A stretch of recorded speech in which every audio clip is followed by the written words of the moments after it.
오늘은 1.1획의 무게라는 제목으로 마태복음 5장에 있는 말씀 함께 나누도록 하겠습니다.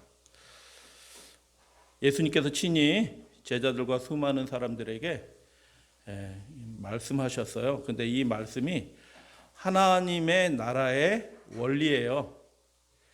하나님의 나라의 원칙에 대해서 예수님께서 말씀하셨기 때문에 이 말씀이 무엇을 의미하는지 정확하게 이해하고 아는 사람이 하나님 나라의 백성이 되고 하나님의 자녀가 되는 그 믿음의 도를 받게 되는 것입니다. 근데 오늘날 많은 교인들이 예수님에 대해서 오해하고 있고요. 예수님이 말씀하신 그 믿음에 대해서 자기 생각대로 생각하는 믿음을 가지고 있어요. 예수님이 말씀하시는 믿음이 아니고 자기가 생각하는 믿음이 그게 믿음인 줄 알고 그렇게 살아가는 사람들이 너무너무 많은 시대에 살고 있는 것입니다. 그래서 예수님께서는 좁은 문으로 들어가기를 힘쓰라라고 말씀하셨어요. 그 당시에 이 말씀을 하실 때 듣는 사람들이 다 하나님을 아주 열심으로 믿던 사람들이에요. 그런데 예수님이 뭐라고 말씀하셨냐면 좁은 문으로 들어가기를 힘쓰라라고 그렇게 말씀하셨어요. 멸망의 문은 크고 그 길이 넓어서 그리로 들어가는 자가 많다라고 말씀하셨고, 생명의 길은 협착해서 찾는 일이 적고 또 그 길로 들어가고자 하되 들어가지 못하는 자들이 많을 거다 이렇게 말씀하셨어요. 그래서 예수님에 대해서 오해하는, 그리고 믿음에 대해서 오해하는 신앙인들이 많이 있는데, 오늘 말씀은 하나님의 나라의 그 원칙, 하나님의 나라가 어떻게 이루어지는지 예수님께서 하신 말씀 중에 중요한 말씀이죠. 함께 배우도록 하겠습니다. 내가 율법이나 선지자를 폐하러 온 줄 생각하지 말라. 그렇게 생각하는 사람이 그 당시에도 있고요. 지금도 그렇게 생각해요. 예수님이 오셔서 율법과 선지자 폐했다고 믿는 사람들이 너무너무 많은 거예요. 신기한 시대에 살고 있습니다. 예수님 믿는다고 얘기하면서 예수님의 말씀은 별로 귀담아 듣지 않고 그냥 그 당회장 목사가 얘기하는 게 그게 예수님 말처럼 생각하고 그냥 아무 생각 없이 그냥 받아들이고 성경도 모르고 예수님도 모르고 그냥 신앙생활하는 사람들이 많이 있는 것입니다. 예수님이 친히 대답하셨습니다. 폐하러 온 것이 아니요 완전하게 성취하려 왔다라는 것입니다. 그것들이 온전하게 성취되지 않고 사람의 계명으로 또 바뀌어지고 왜곡되는 일들이 너무너무 많은 거예요. 그래서 예수님이 내가 왔다, 하나님이 보내셨는데 왜 보내셨냐?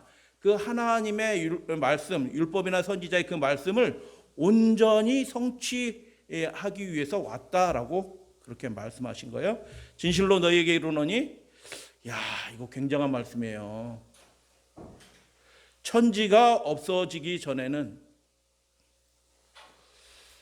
에베레스트 산이 조금 낮아졌나요?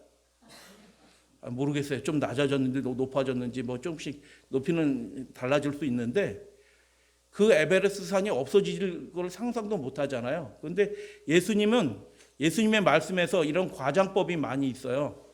내 눈이 범죄하면 그 눈을 어떻게 하라고요? 여러분 눈이 범죄했다고 여러분 진짜 말씀 그대로 눈을 확 뽑아버리라는 뜻이 아니고, 내 손이 범죄하면은 그 손을 잘라버리고 불구로 하늘나라 들어가는 게 낫다라고 말씀하시는. 그래서 다 하늘나라 가면 다 불구자밖에 없겠네요. 그죠? 완전한 사람은 없으니까, 의인은 없고 하나도 없다고 말씀하셨으니까 다 눈 한쪽이 없든지 팔 한쪽이 없든지 다리가 한쪽이 없든지 뭐가 다 불구자만 천국에 가겠네요. 그런 뜻이 아니고 이건 엄청난 강조인 것입니다. 절대로 그런 것에 용납하지 마라. 죄를 용납하지 말고 마귀의 유혹에 절대로 타협하면 안 된다라는 아주 극적인 과장법이죠. 과장법. 절대로 그렇게 하면 안 된다.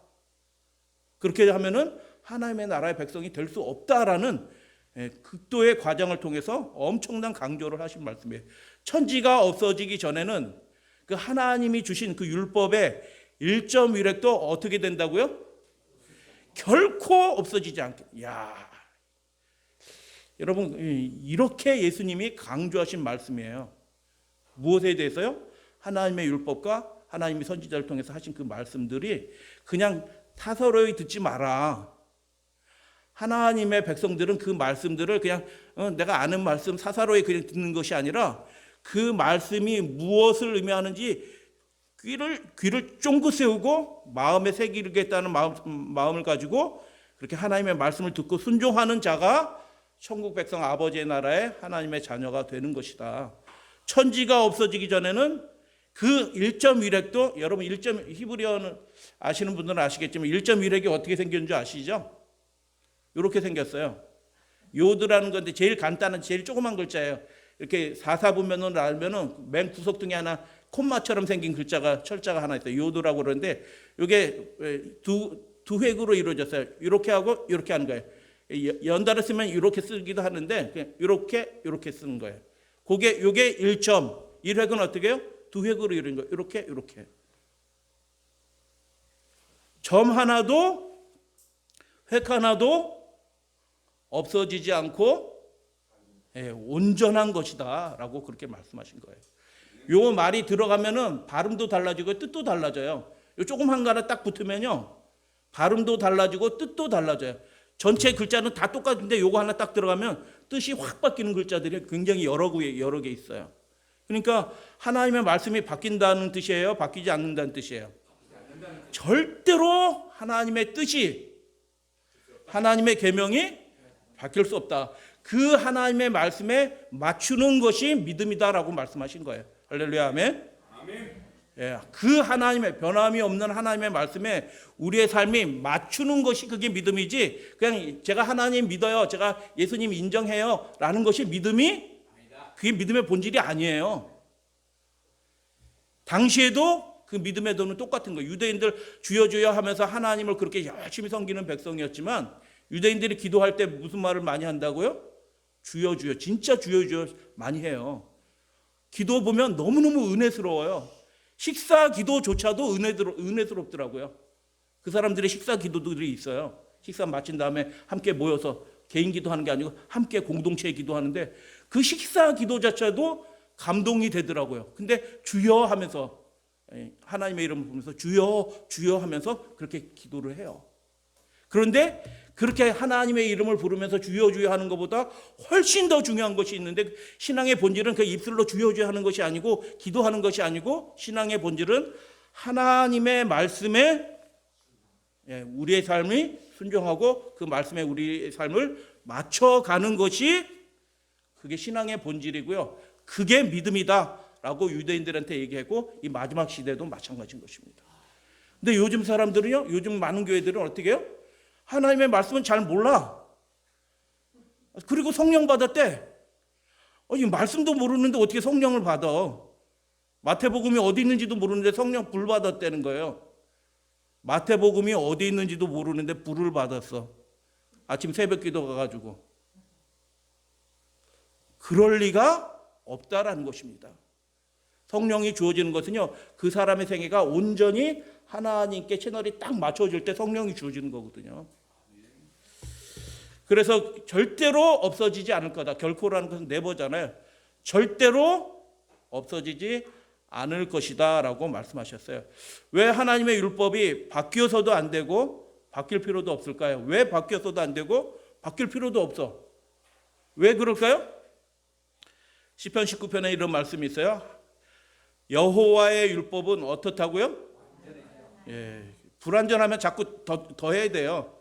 세상이 바뀌니까 법도 불완전하니까 그 법을 자꾸 이렇게 추가적으로 입법해가지고 이렇게 보태잖아요. 근데 하나님의 율법은 어떻다고요? 하나님이 우리의 천국까지 이어지는 그 삶의 모든 가장 기본적이고 기초적인 것을 그 율법을 통해서 말씀하셨어요. 하나님이 말씀하신 거예요. 사람이 제정한 것이 아니고 영원하신 광대하신 하나님이 제정하신 그 율법이 완전합니다라고 이 믿음의 사람은 고백하는 겁니다. 완전하기 때문에 뭐해요? 바뀔 필요가 없는 겁니다. 그리고 더군다나 그 율법은 그 말씀을 계속 이렇게 묵상하고 받아들이면 내 생명을, 내 영혼을 어떻게 한다고요? 소송케 한다는 말이 무슨 뜻이에요? 살아난다는 뜻이에요. 죽었던 영혼이, 실망했던 영혼이 그 하나님의 율법에 하나님의 말씀을 들으면 어떻게 한다고요? 살아난다는 것입니다. 이게 이론이 아니고 이 시편 19편을 기록한 이 믿음의 사람이 어떻게 해요? 그걸 경험한 거예요. 하나님의 말씀은 정말 완전하구나. 이 말씀 그대로 되는구나. 말씀 그대로 정말 되는구나 라는 걸 자기가 경험하고 하나님의 율법은 완전하다. 그리고 그 말씀이 나를 살렸다라고 그렇게 고백을 하는 것입니다. 그렇기 때문에 이 시편 기자가 하나님의 말씀에 대해서 뭐라고 얘기하냐면 유명한 거죠. 시편 19편 10절에 보면은 곧 많은 순금보다 더 사모한다. 여러분 금 한 1kg가 좋겠어요? 성경 세미나 특별한 성경 세미나가 한 일주일 세미나 듣는 게 더 좋겠어요? 일주일씩이나 한다고 세미나를? 이렇게 하면 아무도 안 가. 요즘에는 아무도 안 가. 아무리 좋은 말씀을 하더라도 그렇게는 못 가. 이렇게 하는. 근데 이 시편 기자는 어떻게 해요? 율법은 완전하며 그 율법의 말씀이 하나님의 말씀이 어떻게 해요? 많은 순금보다 더 좋다. 근데 여러분 우리 성도님들은 들으셔서 알아요? 히브리어에서 아람어에서 비교급은 베타적인 의미가 있어요. 뭐뭐보다 더 이렇게 얘기하면 이것보다 이게 조금 낫다는 뜻이 아니고 이것과 이것은 질적으로 다른 거다 이렇게 얘기하는 것입니다. 금이 좋은 거예요. 금 나쁘다고 얘기하실 분은 없잖아요. 금이 좋은 거예요. 가치가 있어요. 그런데 하나님의 말씀은 그것과 차원이 다른 가치가 있다 라고 그가 그렇게 고백하는 겁니다. 그래서 내가 그 많은 순금보다 그 하나님의 율법, 하나님의 말씀이 나는 훨씬 더 좋다. 금 없어도 살지만 아멘 장로님. 그런 뜻이에요. 이 말씀이 기록할 때 히브리 사람이 하나님의 영 가운데서 기록할 때 그런 뜻으로 지금 말씀하신 그런 뜻으로 얘기한 거예요. 금이 없어도 나는 살 수 있다. 그런데 하나님의 말씀 없으면 나는 못 산다. 이런 뜻으로 말하는 것입니다. 그래서 많은 금보다 여호와의 율법이 나는 훨씬 좋다. 할렐루야 아멘. 그렇게 고백하시면서 살아가는 사람들이 천국 백성이에요. 아멘. 하늘나라 들어간 사람들은 어떤 사람들일까요? 세상도 좋고 하나님도 좋아하라. 이런 사람들은 천국에 못 가요. 세상 거 다 없어져도 나는 하나님의 말씀이면 그것으로 만족합니다. 하나님이면 나는 족합니다 라고 생각하는 그 사람이 하나님께 속한 사람이고 하나님의 자녀로 인정받아서 하늘로 들임바 되는 것입니다. 아멘. 그래서 많은 금은 극단적으로 밀고 나가면 이런 뜻도 될 수 있어요. 많은 금은 내게 절대적인 가치가 있는 게 아닙니다. 여호와의 율법만이 내 삶에 있어서 유일한 가치입니다.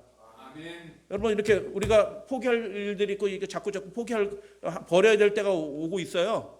버려야 되는데 제일 중요한 것을 끝까지 붙잡고 있어요. 사람마다 누구나 다 그렇게 해요. 근데 하나님의 백성들은 끝까지 붙잡고 있는 건 뭐예요? 다 내려놓더라도 하나님의 명령, 하나님의 말씀을 끝까지 붙들고 있는 거예요. 그 사람이 하나님의 백성이에요. 예전에 제가 휘경동에 사는데 홍수가 크게 나가지고 물이 점점 타는데 대문을 들어서 거실로 막 물이 들어오고 막 이렇게 했는데 큰일 났어요. 여경이 이제 갓난아기인데 이렇게 해서 막 이것저것 옮겨야 되겠어요. 벌써 물이 갑자기 쳐들어오니까 새벽에 쳐들어오니까 책꽂이에 책이 막 젖어가고요. 그래서 중요한 책을 이렇게 계단이 있어가지고 저 높은 방에다가 올려놓고 그런데 딱 보니까 저희 집에 누가 하나 줬는데 아주 그 당시에 브라운관 뒤에 크게 달린 거 엄청난 큰 TV가 있어요. 이거 책을 좀 옮기다가 뭐가 보였어요? 이 TV가 딱 보이니까 그 TV 한 50kg 되는 것 같아요. 부피도 큰데 그걸 제가 전도사 시절 때 옮겨가지고 저 위에다 올려놓으면서 딱 옮기는 했어요. 물 젖으면 그냥 망가지는 거잖아요. 대단한 좋은 것도 아니니까. 그리고 나서 무슨 생각이 들었냐면 내가 하나님을 믿는 사람인데 내가 하나님을 믿는 사람인데 그리고 전도사 신학대학원 다닐 때요. 신학대학원에 전도사인데 저 TV가 뭐가 중요하다고 다 고물 TV 망가져도 괜찮을 TV인데 저게 뭐 중요하다고 저걸 옮기겠다고 그렇게 허리에 돈 줘도 안 가지고 가는 TV예요. 근데 이 시편 기자 하나님의 사람은 뭐라고 얘기해요? 많은 순금보다, 그 순금이 좋아요. 나쁜 게 아니란 말이에요. 그거 가지고 많은 일들을 할 수 있을지도 몰라요. 그런데 절대적인 가치가 하나님의 말씀, 하나님의 율법이다라고 그렇게 얘기하는 것입니다. 그래서 하나님의 사람은 이렇게 고백을 해요. 이 고백이에요. 경험이자 노래이자 고백인 것입니다. 다 같이 한번 읽어보도록 하겠습니다. 또 시작. 또 주의 종이 이것으로 경고를 받고 이것을 지킴으로 상이 크니이다. 아멘. 그렇게 좋은 것을 어떻게 한다고요? 지킨다는 것입니다. 하나님의 말씀을. 그 말씀이 나를 살리는데 그 말씀을 안 지켜요? 당연히 지킨다라는 것입니다. 그리고 그 말씀이 나의 삶을 이렇게 가라 저렇게 가라 이렇게 해야 된다 이렇게 하면 안 된다라고 경고하고 옳은 길을 알려준다라고 얘기하는 것입니다. 근데 이 믿음의 사람이 뭐라고 얘기해요? 자기를 주의 종이라고 얘기해요. 여러분 종은 뭐 하는 사람이 종이에요? 예? 아니, 주인이 하라면 그거 하는 사람이 종이에요.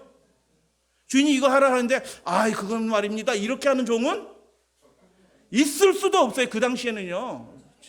예, 쫓겨나고 죽어. 종은 그 주인의 명령에 말씀에 순종하는 사람이 종이에요.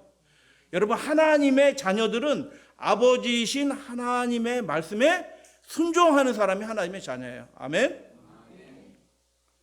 그것을 내가 지킨다라고 얘기하는 것입니다. 그 귀한 말씀을, 그 귀한 율법의 말씀을, 정금보다 더 귀한 그 말씀을 내가 지킵니다 라고 그렇게 고백하는 것입니다.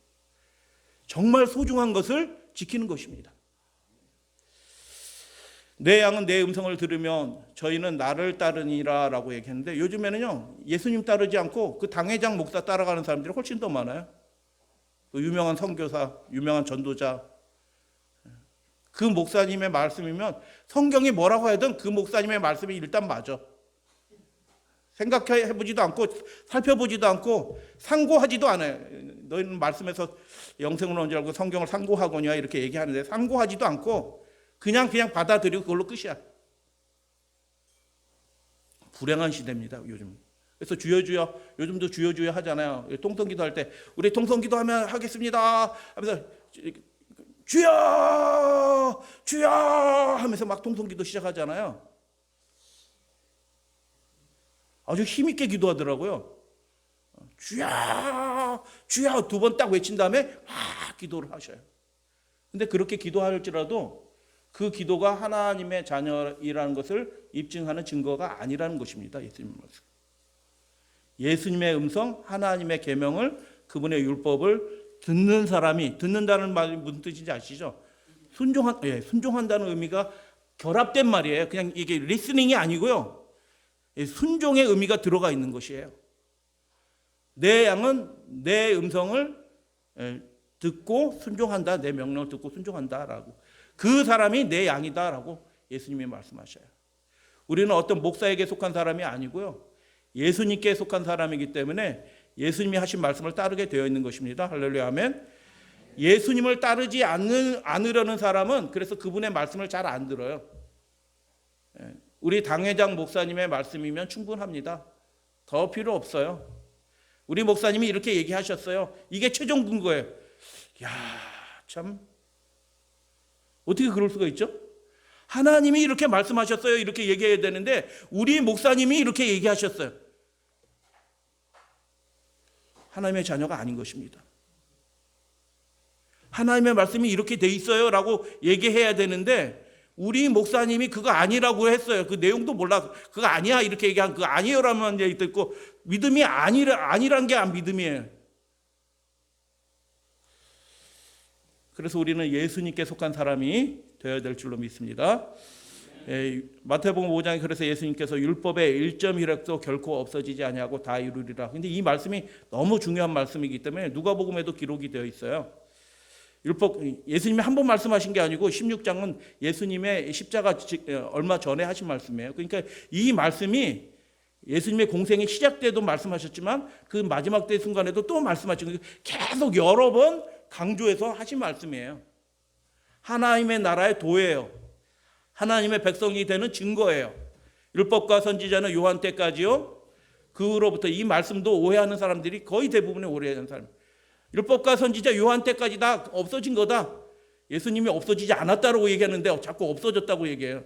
폐했다. 이야, 이거 뭐 눈은 왜 달렸고 귀는 왜 달렸는지 모르겠어요. 예수님이 분명히 없어지지 않는다고 얘기했는데 없어졌다고 자꾸 이 말씀을 가지고 얘기해요. 이 말씀도 그렇게 되어 있지 않아요.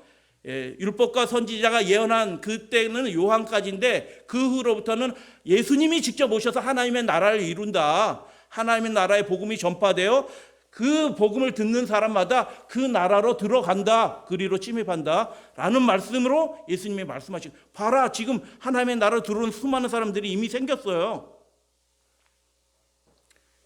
율법과 선지자가 요한 때 끝난다는 뜻이 아니고 그 예언한 때가 되었고 이제 만왕의 왕이신 그분이 오셔서 내가 아들이 오셔서 하나님의 나라의 복음을 직접 전파하게 되었다. 하나님의 아들인데 하나님의 법을 함부로 없애요? 그럴 수 없는 것입니다. 그러나가 중요해요. 그러나 뭐라고 말씀하셨어요? 율법의 한 획이 떨어짐보다 천지가 없어짐이 쉬우리라 이렇게 말씀하신 거죠. 아까 한 획이 뭔지 아시죠? 철자도 아니에요. 요드 하니까 이게 획이에요. 이거 없어도 그냥 이렇게 그려도 대충 의미는 통해. 아, 이게 요드구나 이렇게 알아차릴 수 있어요. 근데 이거조차도 그 털끝 하나도 없어지지 않고 다 이룰 것이다.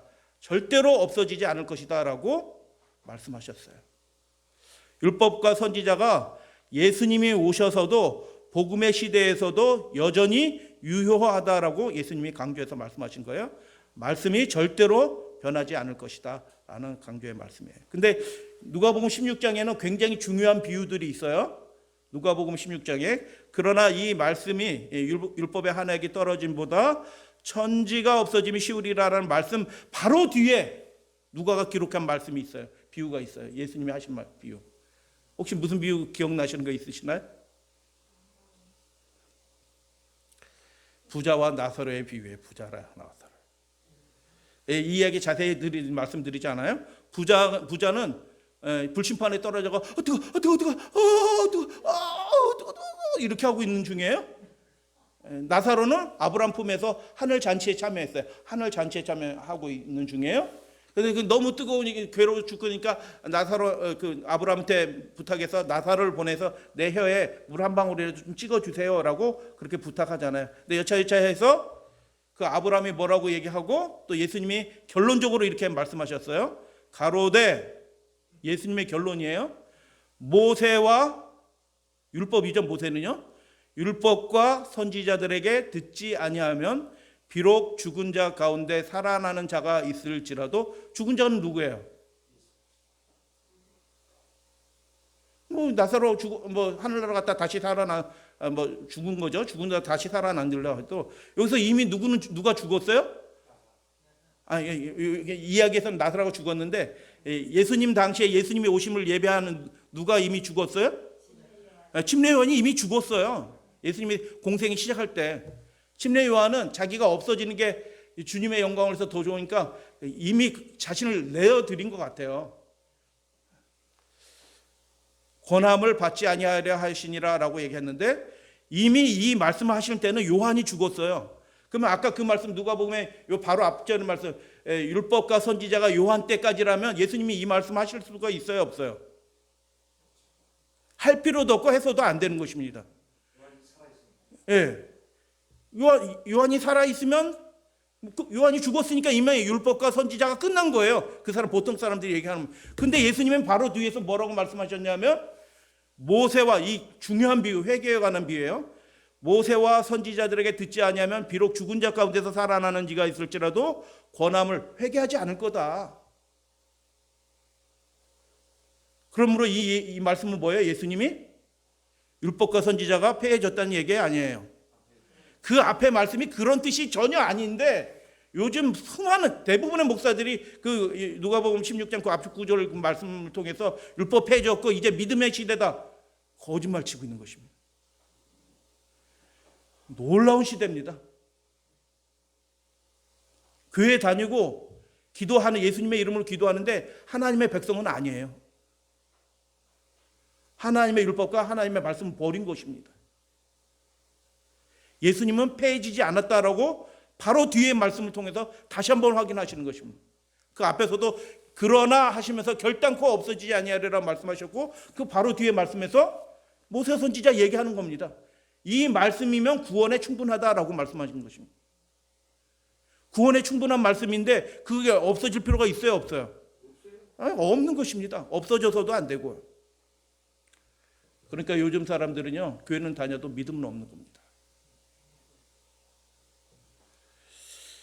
모세와 선지자에게 들어야만 진짜 예수, 참된 예수를 알 수 있는 것입니다. 그거 없애놓고 그냥 믿음 얘기하고 성령 얘기하니까 진짜 예수는 다 팽개치고 엉뚱한 믿음을 가지고 살아가는 것입니다. 그 모세와 선지자를 통해서 예수님이 무엇을, 하나님이 무엇을 원하시는지 그것을 분명하게 깨달아야지 하나님의 나라의 백성이 된다라고 예수님이 말씀하시는 거예요. 그 말씀을 들어야지 회개도 일어난다라고 말씀하시는 거예요. 그 말씀을 올바로 듣지 않으니까 회개도 안 일어나. 죄가 뭔지도 몰라. 하나님이 무엇을 원하시는지도 몰라. 자기 믿음으로 행복하다, 감사합니다 하고 사는 것입니다. 그래서 예수께서 부자와 나사로의 비유를 통해서 말씀하신 핵심은 이런저런 사람의 말을 듣는 사람이 되면 안 된다. 모세와 선지자의 그 말씀을, 하나님이 하신 그 율법의 말씀과 선지자의 말씀을 들어야 된다. 그 명령을 지키는 자가 하늘 잔치에 참여할 것이다 라는 그런 취지로 이 비유를 말씀하신 거예요. 따라서 부자와 그의 형제들에게 가장 중요한 일은 무슨 일이에요? 말씀을 나 안다라고 생각하면 안 되는 거예요. 나 알아요. 아니거든요. 우리가 말씀을 읽으면 읽을수록 하나님의 더 분명한 뜻이 더 깊어지고 깨달아 알게 해주시는 거예요. 계속 우리가 듣고 배워야 하는 거예요. 누구요? 하나님의 말씀을, 목사님의 얘기가 아니고요. 우리도 마찬가지인 것입니다. 믿음의 주여 우리를 온전케 하시는 이시다라고 히브리서 12장에서 바울은 얘기합니다. 예수 그리스도의 생애를 통해서 우리가 정말 배워야 될 결정적인 게 있네요. 그러면 예수님의 생애를 통해서 우리가 배워야 될 결정적인 게 있어요. 그게 뭘까요?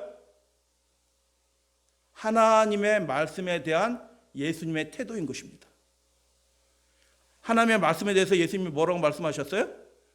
천지가 없어져도 그 하나님의 말씀에 1.1획도 없어지고 바뀌지도 않는다. 그 말씀에 대한 태도를 우리가 배워야 되는 것입니다. 그게 예수 믿음이에요. 계시록 12장 17절 그게 예수의 증거고 14장 12절 그게 예수 믿음이라니까요. 마지막 시대에 필요한 그 예수 믿음이에요. 자기 복음이 아니라 예수 복음이 되어야 되는 것입니다. 예수님이 뭐라고 말씀하셨어요? 요한복음 12장에서 49절 50절에서 아버지께서 말씀하신 그대로 나는 너에게 이른다. 이게 예수님의 말씀에 대한 태도예요. 거기에 뭐 더하고 빼거나 이런 게 없어요. 하나님의 자녀는요, 아들은 하나님의 말씀하신 그대로 말하는 겁니다. 거기에 더하거나 빼거나 한다면 어떻게 된다고요? 요한이 기록했잖아요. 요한계시록 12장에. 이 말씀에서 더하거나 빼는 자는 어떻게 된다고요? 생명체에서 지어지고 이 책에 기록된 모든 저주가 그에게 쏟아질 것이다. 주여 주여 하면서도 그 말씀을 자기 편한 대로 더하고 빼고 이렇게 임의대로 해석하는 사람들은요, 심판받습니다. 하나님의 자녀 아니에요. 교회 열심히 다녔고 많은 사람들이 존경한다고 얘기해도 그 사람은 하나님의 자녀 아니에요. 예수님은 말씀에 대해서, 하나님의 말씀에 대해서 어떤 태도를 가지고 있다고요? 말씀하신 그대로 너희에게 전달한다, 이야기한다, 말한다 이렇게 말씀하시고 그 뒤에 뭐라고 말씀하셔요? 나는 하나님의 계명이 영생인 줄 아노라 이렇게 말씀하신 거예요. 하나님의 계명이 사는 길이다 라고 말씀하신 거예요. 이게 예수 믿음인 거예요. 우리가 예수님의 생애를 통해서 배워야 될 건 뭐냐면 하나님의 말씀에 관한 태도를 배워야 됩니다. 절대적인 것으로 예수님을 받아들였어요. 시편 기자가 그렇게 했던 것보다 훨씬 더 중요하게 예수님은 하나님의 말씀을 여긴 것입니다. 그래서 1.1획이 떨어지는 것보다 시편 기자는 그렇게까지 얘기하지는 않았어요. 이거 좋습니다. 너무너무 사랑합니다. 이게 나에게 절대적인 가치입니다. 이렇게 얘기했지. 근데 예수님은 어떻게 얘기해요? 그것보다 훨씬 더 중요하게 말씀하시는 거예요. 그 1.1획도 안 떨어진다. 바뀌지 않는다. 그게 예수님의 말씀에 관한 태도예요. 율법에 관한 태도인 것입니다. 그 길이 사는 길이다. 하나님의 명령이 영생인 줄 아노라. 하나님의 계명이 영생인 줄 아노라 라고 예수님은 그렇게 말씀하신 것입니다. 그래서 1.1획도 떨어지지 않겠다. 근데 천지가 없어지기 전에는 이라는 극단적인 강조를 하셨는데, 이게 지구 무게가, 우리 용식 장로님 한번 계산 좀 한번 해주세요. 나중에 지구 무게가 얼만큼 되겠어요? 뭐 어마어마하죠. 한번 누구 한번 계산 한번 해보셔요. 어마어마하게 무겁니다. 근데 예수님은 어떻게 해요? 이 1.1획의 무게가 더 중하다라고 얘기하는 것입니다. 하나님의 말씀에. 이거는 바람이 불면 날아갈지라도, 지구가 날아갈지라도 하나님의 말씀은 바뀌지 않는다. 절대로 바뀌지 않는다. 결코 없어지지 않는다. 말씀 그대로 된다. 많은 사람들이요, 예수님의 행적을 통해서 자꾸 자기 방식대로 말씀을 이해해요. 이 안식일에 병자 고치고 이렇게 하는 것을 보면서 예수님이 안식일을 폐하고 안식일을 자유로운 날로, 이게 그렇게 설명하는 분들이 있어요. 참 기가 막힌 일입니다. 예수께서 이르시되 너희 중 어떤 사람이 양 한 마리가 있어 안식일에 구덩이에 빠졌으면 너희는 어떻게 하느냐? 끌어내지 않겠느냐? 끌어낸다. 나도 많이 봤다. 너희들도 그렇게 하자니. 근데 사람이 양보다 얼마나 더 귀하냐? 그러므로 안식일에 선을 행하는 것이 옳으니라. 도덕적인 선이 아니에요. 하나님의 뜻에 합하여지는 것이, 선이라는 것은 옳은 거예요. 의의 의. 행하는 것이 옳으니라 라고 말씀하셨어요. 옳은 것이 뭐예요? 하나님의 계명. 안식일에 선을 행하는 것은 하나님의 명령이다. 그래서 이 말은 안식일을 폐했다는 말씀이 아니고, 안식일이 율법이다라고 말씀하신 것도 아니고, 안식일을 올바로 양 한 마리보다, 이게 아까 비교급은 히브리어 아람에서 비교는 배타적인 의미예요. 양 100마리보다 사람 한 사람이, 병든 사람 한 사람이, 그 늙어서 죽을 사람 그 한 사람이 하나님께는 어떻게 해요? 소중하다. 죄송하지만 연세 70, 80 되시면 세상에서 값어치 안 쳐줘요. 아무도 주목하지 않습니다.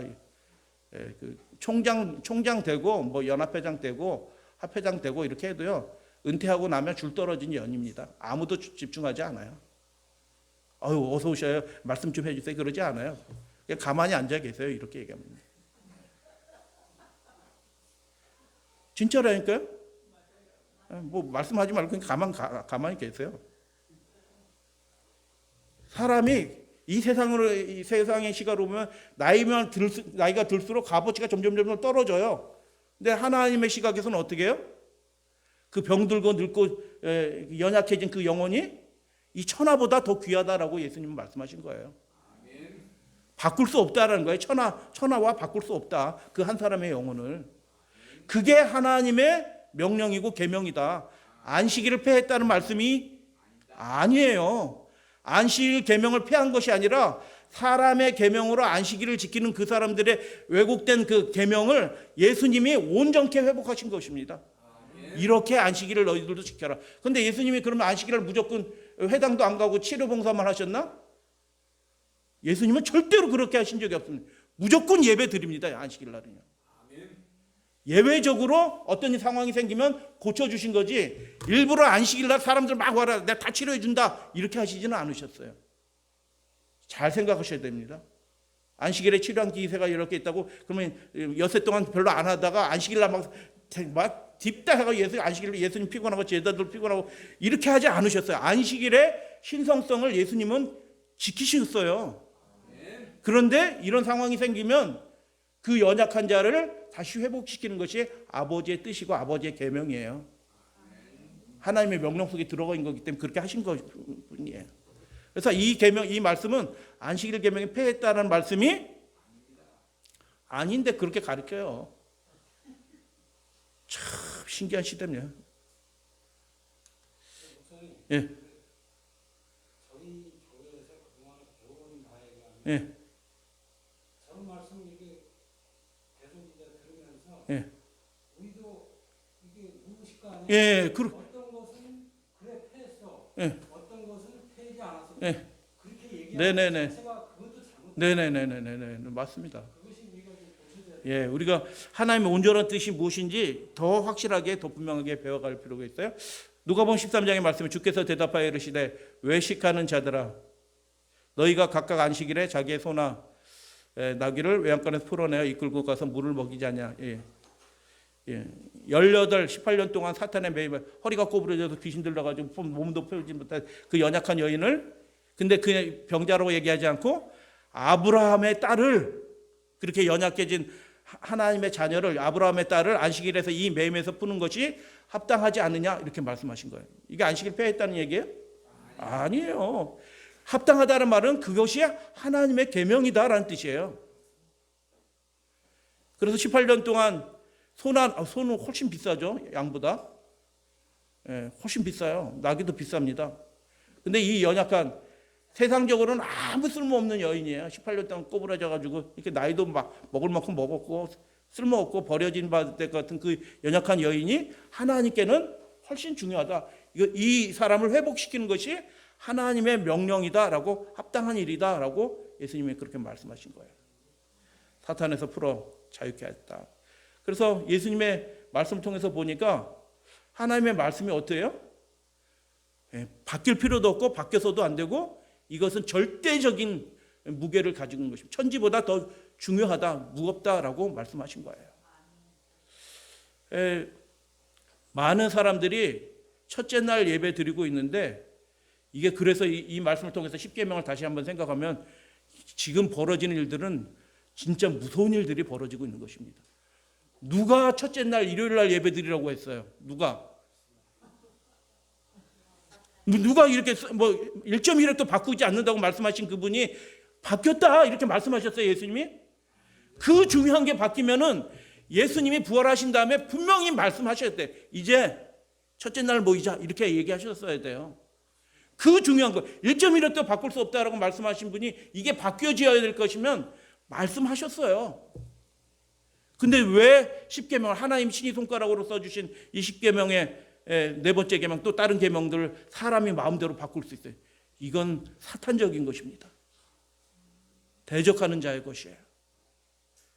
한쪽은 하나님이 가라사대 한 대로 살아가는 믿음이고요, 한쪽은 목사가 가라사대, 교황이 가라사대, 교회가 가라사대 한 대로 살아가는 사람이에요. 한쪽은 영생이 있어요. 하나님이 가라사대 한 대로 말씀을 듣고 순종하는 사람들은 영생이 있습니다. 할렐루야, 아멘. 근데 교회가 가라사대 한 대로 살아가는 사람들은 영생이 없어요. 하나님의 자녀 아닙니다. 아무리 주여주여하고 헌신 많이 하고 저렇게 훌륭한 간증을 하다니 이렇게 해도 그건 다 가짜입니다. 마귀가 좋아하는 믿음이에요. 뭐 여러 가지 것들이 있어요. 안식일뿐만 아니라 침례, 세례, 지옥, 사도신경. 사도신경 그 누가 만든 거예요? 로마 카톨릭에서 시작된 거예요. 그 엉뚱한 얘기도 많이 들어왔어요. 죽은 자의 교통을 믿으며 귀신들끼리 얘기한다는 거예요. 귀신들이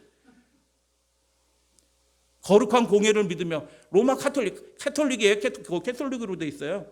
거룩한 공예, 그런 거를 가지고 예배 시간마다 이렇게 외우고 이렇게 하는 게 그게 정통교회처럼. 누가 그러던가요? 예수님 그러시는가요? 성경에 그러던가요? 캐톨릭으로 돼 있어요. 영어에 캐톨릭. 보편적이라는 뜻이에요. 캐톨릭이라는 뜻이. 가짜 성령의 운동이 있고 진리의 성령의 운동이 있고 뭐 여러 가지 것들이 많이 있는데, 한쪽은 하나님이 가라사대, 한쪽은 교회가 가라사대. 율법의 1.1획도 결코 없어지지 않을 것이다 라고 하고, 마태복음 5장에서 그 뒤에서 뭐라고 말씀하셨냐면, 그러므로, 이게 예수님이 하신 말씀이니까 무게가 다른 거예요.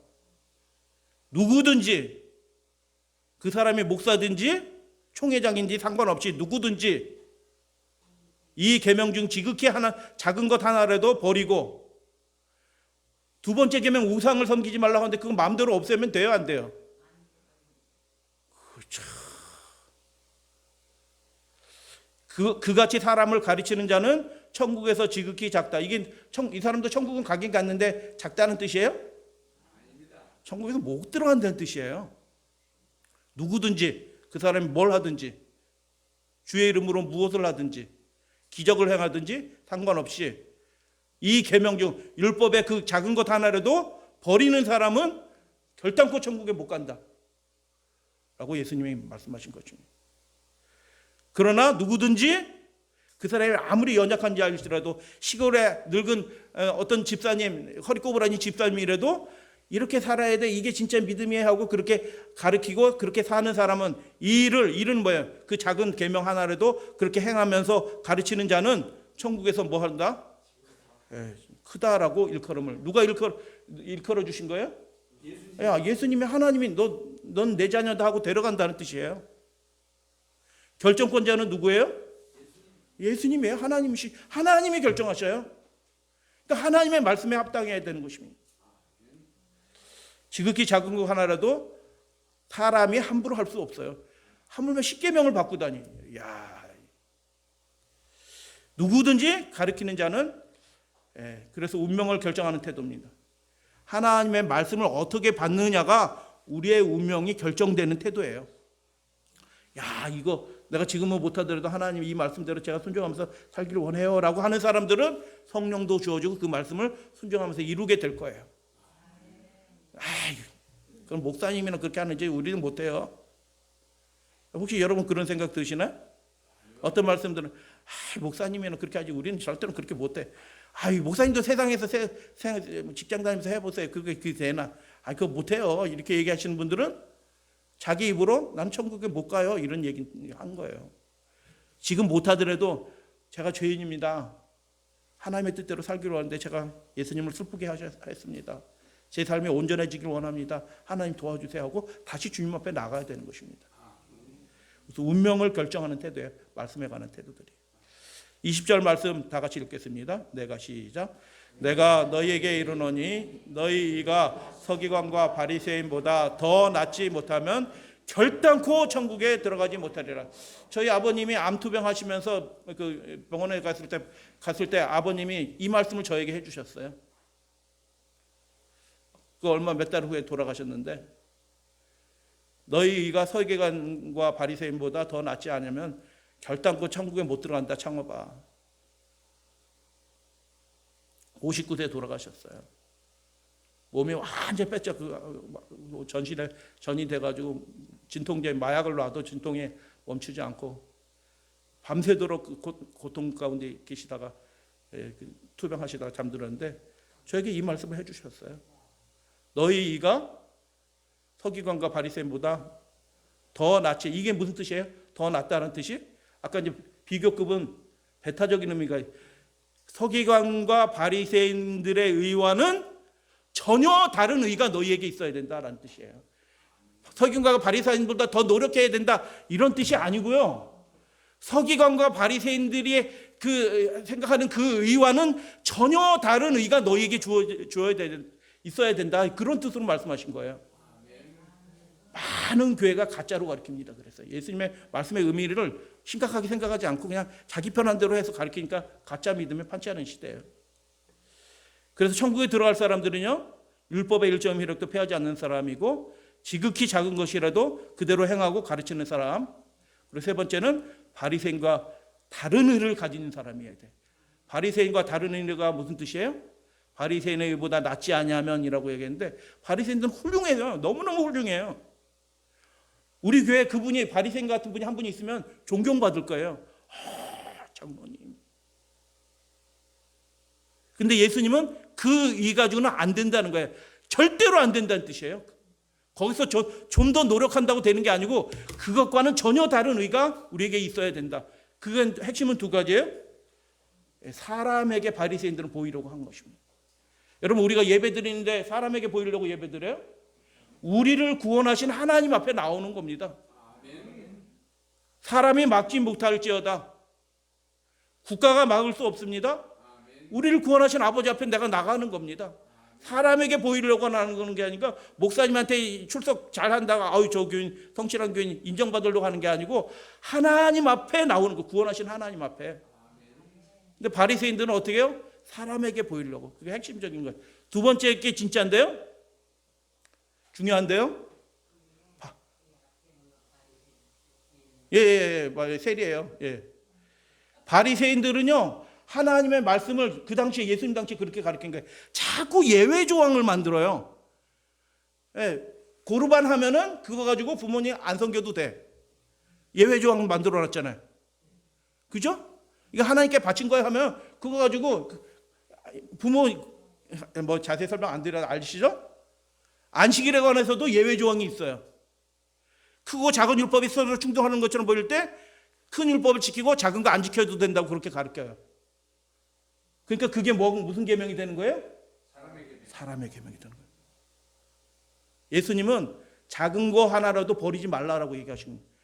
바리새인들은 이 큰 거를 지켰으면 어쩔 수 없, 이거 지키면 됐고 이거 못 지킬 수밖에 없잖아. 이거 지킨다고 이거 못 지켰는데 이렇게 가르친 거예요. 근데 그런 의는 천국에 들어가지 못하는 의예요. 그래서 우리의 삶에 예외 조항을 자꾸 만드시는 분들은 그건 믿음이 아니에요. 우리가 회개를 해야 되는 거죠. 그렇게 되면, 그죠? 우리가 회개를 해야 되는 겁니다. 깊은 회개를 해야 돼요. 사실은 우리의 예배를 받으시는 분은 하나님이셔요. 우리의 헌신을 받으시는 분은 하나님. 그래서 우리를 구원하신 그분께 감사로 우리의 헌신을 드리는 거지 우리의 의를 이루려고 드리는 게 아니에요. 그래서 전혀 다른 의가 우리에게 필요하다. 사람에게 보이려고 예배하지 않습니다. 예배도 그래서 하나님이 정하신 예배 방식이 있어요. 안식일로 어떻게 하라고 그랬어요? 각자 집에서 지켜라? 그렇게 있으면 성경절 한번 가져와 보세요. 각자 집에서 지켜라. 편한 복장으로. 하늘에 성소가 있는 것처럼 이 땅의 성소가 하늘의 성소를 모본을 만든 것처럼 하늘 안식일이 잘 들으세요. 성소 이 지상 성소가 하늘의 식양대로 지음된 것처럼 이 지상의 안식일도 하늘의 안식일의 식양대로 지켜야 될 줄로 믿습니다. 하늘에서 어떻게 안식일 지키는지 잘 보세요. 매 안식일에 매 안식일에 건너뛴다는 뜻이에요. 계속 그 안식일마다 그렇게 한다는 뜻이에요. 상황이 생기니까 이번 달은 교회에서 예배를 못 드려. 각자 드려. 그럴 수 없는 겁니다. 내 앞에 누구 앞에 나와? 하늘 안식일은요 이 땅의 안식일의 모본이에요. 내 앞에 나와 예배하리라. 그런데 좀 감기 돌고 콜로라 돌고 뭐 이렇게 하면은 그렇게는 못하니까 각자 예배 드려. 예외 조항 만들어 주실래요? 그럼 바리새인이 되는 겁니다. 하나님께 열심은 있어요. 믿기는 믿는 것처럼 보여요. 근데 예외 조항 자꾸 만들면요 그 사람은 바리새인의 의입니다. 그 이 가지고는 천국에 못 갑니다.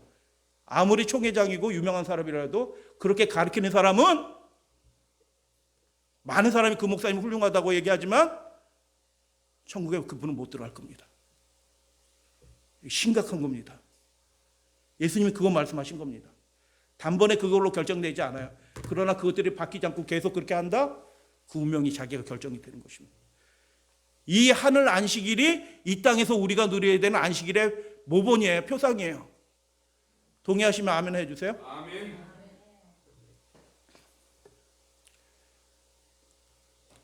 그래서 예수님께서는 예외 조항을 만들지 않으셨어요.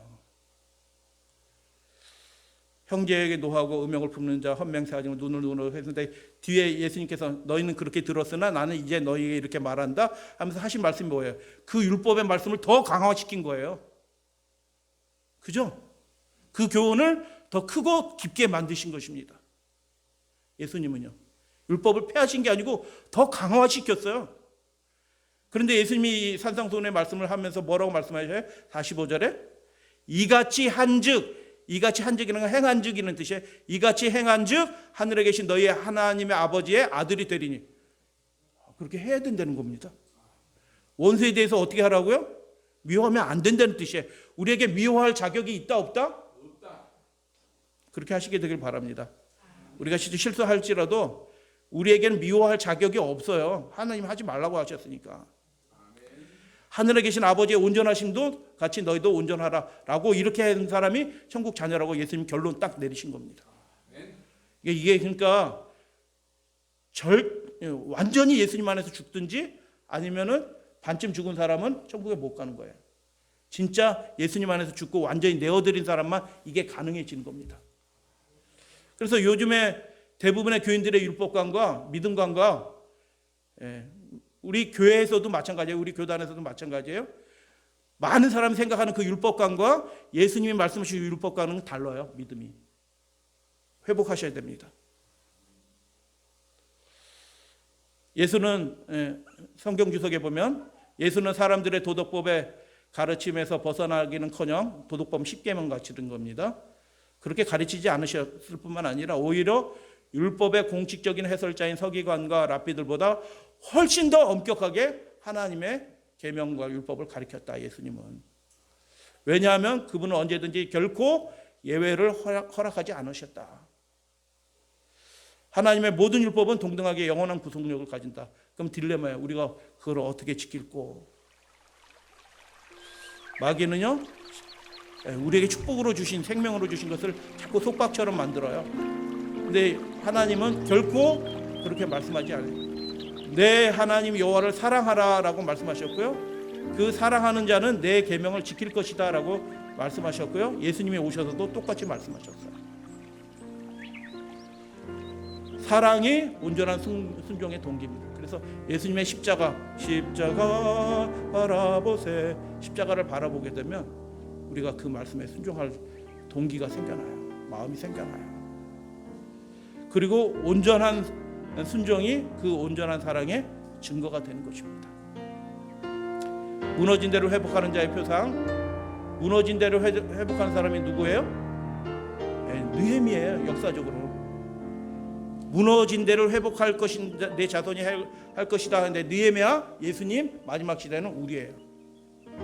느헤미야가 어떻게 했나요?